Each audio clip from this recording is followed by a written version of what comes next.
They say every generation thinks they've lived through the worst year ever. But what if I told you there was one year so dark, so cursed, that the sun itself disappeared? No, that's not a metaphor. The sun actually vanished. In the year 536, the world woke up to twilight. A gray, silent sky hung above the earth, not for days, not for weeks, but for almost 2 years. People looked up and saw nothing but a dying light, faint and cold, as if the sun had lost its will to live. Ancient writers tried to describe it, but how do you explain the impossible? Procopius, a historian traveling with the Byzantine army, wrote that the sun gave forth light without brightness, like the moon. Every day, it rose pale and sickly. Every night, the darkness swallowed the horizon a little earlier, and people began to whisper that the end had come. Imagine it, waking up to a permanent dusk, shadows with no edges, days where crops refused to grow, and the cold crept into every home. Farmers gave up, priests called it punishment, and no one knew what was coming next. Even the air smelled strange, metallic, heavy, like the world itself was burning somewhere beyond sight. Then came the famine.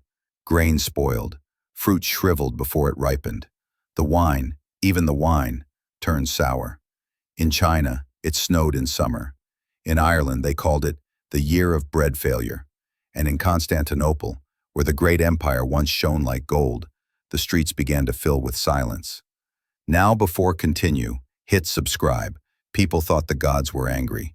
They prayed, they sacrificed, they waited for light to return. But when the sky stayed dark, faith started to rot too. No one knew it yet, but far away, deep beneath the earth, something had exploded. A volcano, somewhere near Iceland or maybe in Central America, had erupted with unimaginable power. Ash shot miles into the sky, wrapping the entire planet in a veil of dust so thick it blocked out the sun. It was as if the earth itself had decided to smother its children. Temperatures dropped by more than 2 degrees across the globe. That doesn't sound like much, until you realize entire civilizations lived and died by a single harvest. And with no sunlight, nothing grew. For the first time in centuries, the world began to starve together. And then, just as the cold settled in, death changed its mask. A plague appeared, one that would later be called the Plague of Justinian. It began quietly. A cough, a sore on the hand, then swelling, fever, and silence. Bodies piled up faster than anyone could bury them. Some were thrown into the sea, others were burned, but the sea threw them back, and the fires only spread the smell of death. By the time it was over, 50 million people were gone, an entire world reduced by half. Even Emperor Justinian himself caught the disease. He survived, maybe just to watch his empire crumble. Because what's an empire without people to rule? And still, the sky stayed dark.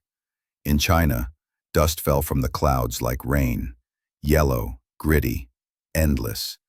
It covered the ground, the rivers, the cities. You could scoop it in your hands. The people named it Hui, which meant dust or ash. They didn't know which.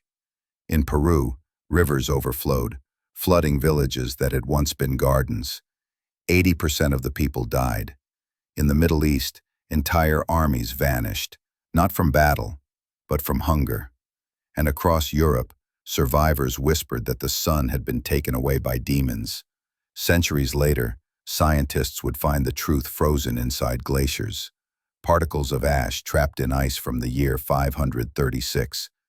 They matched the volcanic signature perfectly.